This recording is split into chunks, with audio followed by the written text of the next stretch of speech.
Back in January, Simon & Schuster decided they were canceling publication of an upcoming book from Senator Josh Hawley because of his involvement with the Capitol riots on January 6th, which seems reasonable enough, although it did spark a massive misuse of the term Orwellian. Then, in March, the Seuss estate announced that they were stopping printing of 6 of the older Seuss books because of racist imagery. Now, aside from To Think I Saw It on Mulberry Street, I'd never even heard of any of these books. On Beyond Zebra, Scrambled Egg Zooper. I mean, they could have stopped printing of them. No one would have noticed. No one would have cared. But they made an announcement and right-wing media just lost their mind. It was just this idea that the libtards were coming for your childhood. They were going to break down your door and snatch away your copy of Green Eggs in Hand from your God-fearing, gun-toting, innocent 2-year-old child. And honestly, with the conservative hysteria and credulous, smooth-brained mouth breeders, there was just this massive run on Dr. Seuss books. Suddenly, if you loved freedom of speech or frankly loved America, you needed a copy of Oh, the Places You'll Go. It became the new pandemic toilet paper, and sales for Dr. Seuss books just spiked, hitting the bestseller lists for quite a while there. And strangely enough, none of them were actually the titles that were stopped being printing because, who pays attention to that sort of thing anyway? More recently, Simon & Schuster announced that it was halting distribution of Officer Jonathan Mattingly's new book. Mattingly, of course, one of the officers involved in the shooting death of Breonna Taylor. His new book, called The Fight for Truth, The Inside Story of the Breonna Taylor Tragedy, is about as tasteful as O.J. Simpson's last book called If I Did It. W.W. Norton announced that it was canceling its upcoming Philip Roth biography from famed writer Blake Bailey when allegations came out that he was grooming his middle school students for later sexual encounters, and there was an allegation of rape that surfaced as well.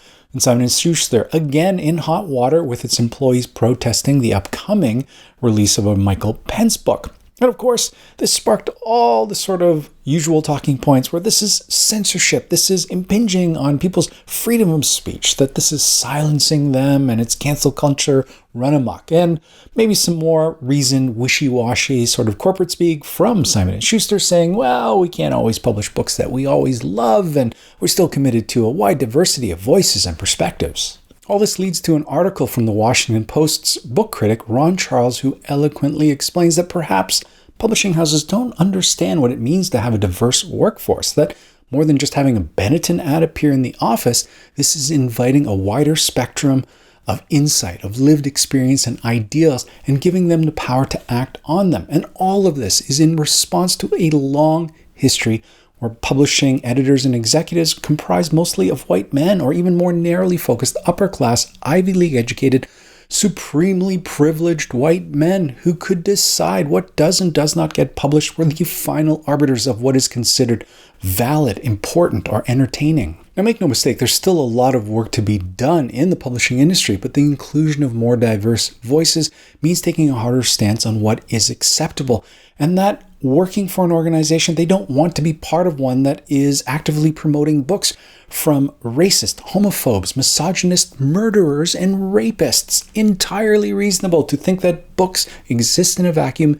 that are completely separate from that of an author is a position of privilege from people protected from discrimination, erasure, and assault. Simon & Schuster proudly claims they stand with Black lives, that they are committed to amplifying the voices of Black communities, and they condemn systemic racism.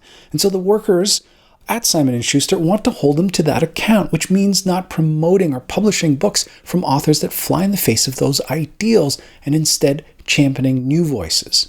And from literary publishing to literary festivals, a festival that is committed to diversity, to amplifying the voices of those long diminished or excluded. It is the Festival of Literary Diversity, running from May 1st to 15th. So yes, right now.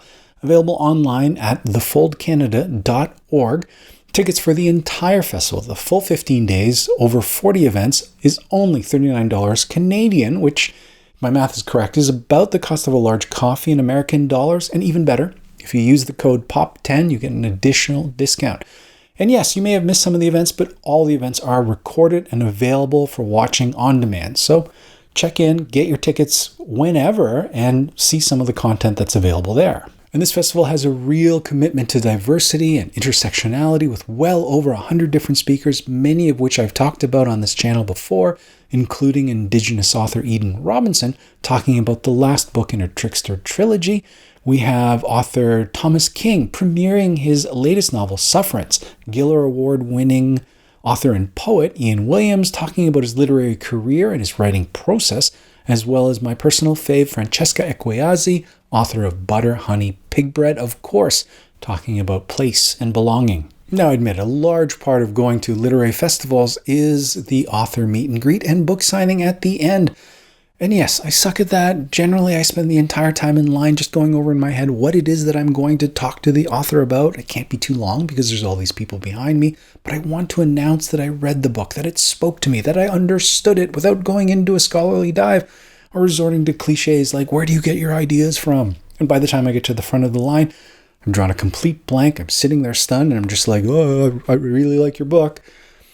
Yes, I suck at it, but I do miss it. Although, I have to admit, there is something to be said for these literary events from the comfort of your own home. You can sit down, have a glass of scotch, a cigar, sit back, and enjoy smart people talking intelligently about books. It is a luxury and it is really wonderful. As with any festival, this also meant being introduced to a whole host of new-to-me authors that will be in attendance speaking.